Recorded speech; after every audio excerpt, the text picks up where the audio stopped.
Goldstone report that investigated allegations of war crimes in the recent Israeli attack on Gaza is making its media comeback this month. After the report was commissioned and endorsed by the United Nations General Assembly, a resolution was passed on November 2nd, which called on the government of Israel to undertake an independent and credible investigation within 3 months. The General Assembly also urged the Palestinian side, not indicating whether this implied Hamas or the Palestinian Authority, to also conduct investigations. At the end of the 3-month period, the Secretary General, Ban Ki-moon, was to issue a statement regarding the progress of the two sides' investigations and state whether he recommends the Goldstone report go up to the top body of the UN, the Security Council. This 3-month period expired this week when Ban Ki-moon published his conclusions about the investigations. To understand the UN's process, The Real News spoke to Wissam Ahmed of Al-Haq, a Ramallah-based legal organization. Well, the next steps should be for the General Assembly to assess the reports by the Secretary General and then to take proper movement with the report forward, either through the Security Council, and then to act as the General Assembly should the Security Council fail to do so. And that would be the limit within the mechanism itself and within the UN mechanism. And then you have alternatives. After getting the Israeli report, a Hamas report, and letters indicating intent from the Palestinian Authority regarding conducting investigations, Ban Ki-moon concluded that no determination can be made on the implementation of the resolution by the parties concerned. As far as it has gotten now is as far as it can go, other than the Security Council taking some specific action. Because in the end, it's the Security Council that has the binding authority to be able to take any concrete action. We also spoke to Michael Kearney at Al-Haq, who specializes in international law. The United States, as well as China and Russia at the Human Rights Council, indicated clearly that they are not willing to sponsor or support endorsement of the recommendations of the Goldstone report at the Security Council. This is primarily out of self-interest, that they do not want to be subject to such investigations or criminal prosecutions in future for their own actions. The Secretary General's statement was accompanied by the report Israel submitted to the UN. A major theme the Israelis outlined is that Israel's military accountability system is very similar to that of other Western nations.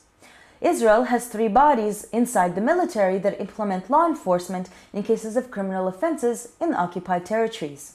The UN's demand for an investigation emphasized independence and credibility. But according to the Israeli NGO B'Tselem, members of this investigation system were involved in making decisions during the war itself. B'Tselem's response to Israel's report said that the Judge's Advocate General's office, which oversees the investigations, was involved, for example, in drafting the open fire regulations for the attack, in deciding what constituted a legitimate target, and in approving the use of certain weapons. Therefore, if it is found that these determinations contravene international humanitarian law, members of the office are liable to be investigated and prosecuted themselves. Clearly then, they cannot be put in charge of these investigations. The 46-page document Israel gave the UN provided some updates on some of the investigations but did not list cases.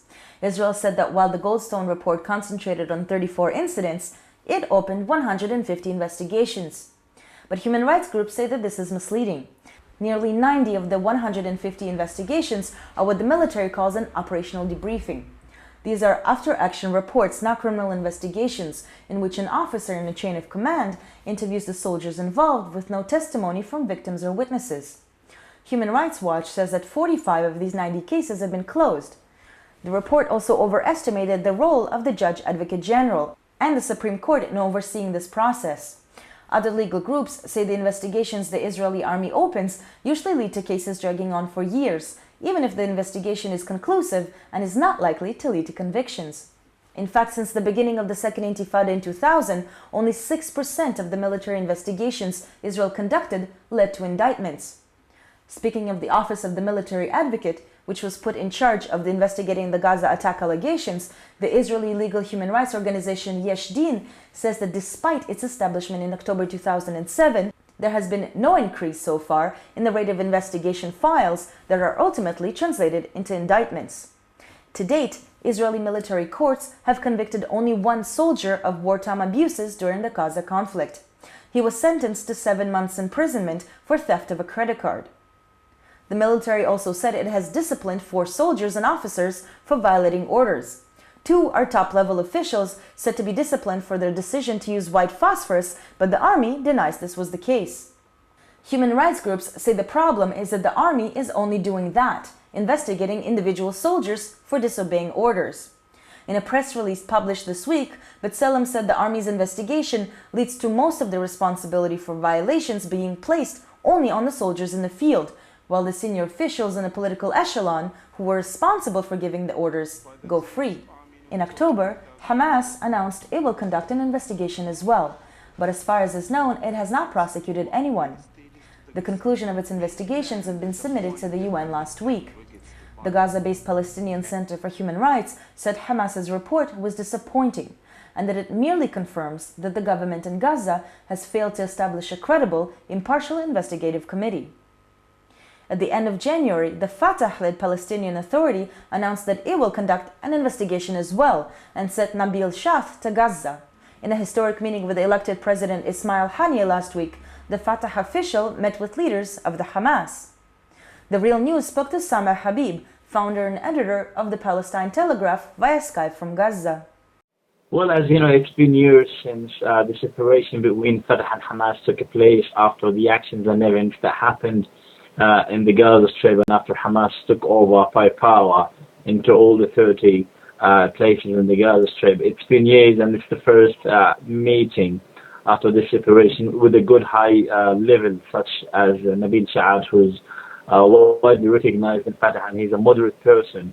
It was received very good in the Palestinian territories as a sign of the upcoming national reconciliation deal. The Palestinian Center for Human Rights said that because the Fatah-led Palestinian Authority is based in the West Bank, it will be impossible for it to conduct an investigation into Hamas's actions in Gaza. I asked Habib whether Fatah deciding to investigate Hamas was a political move. Well, it's not about the point that Fatah investigated Hamas.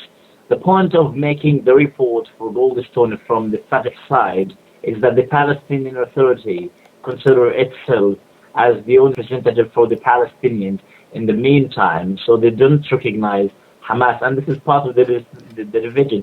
Considering the situation with the investigations, the UN Secretary General's conclusions, and the disinterest in the UN Security Council to implement the Goldstone report's recommendations, I asked Wissam Ahmad and Michael Kearney whether there are alternative means to do so. Well, there are mechanisms by individual states with regard to their status as signatories to the Fourth Geneva Convention, their ability to utilize the principle of universal jurisdiction where they can prosecute war criminals for crimes committed outside of their territory. There's a resolution called Uniting for Peace where if the Security Council fails to act, then the General Assembly can take action. You know, maybe in 10, 20, 30 years, if we get around to reforming the Security Council, this might have been one of those kind of watershed moments where the anti-democratic nature of the Security Council really comes to light.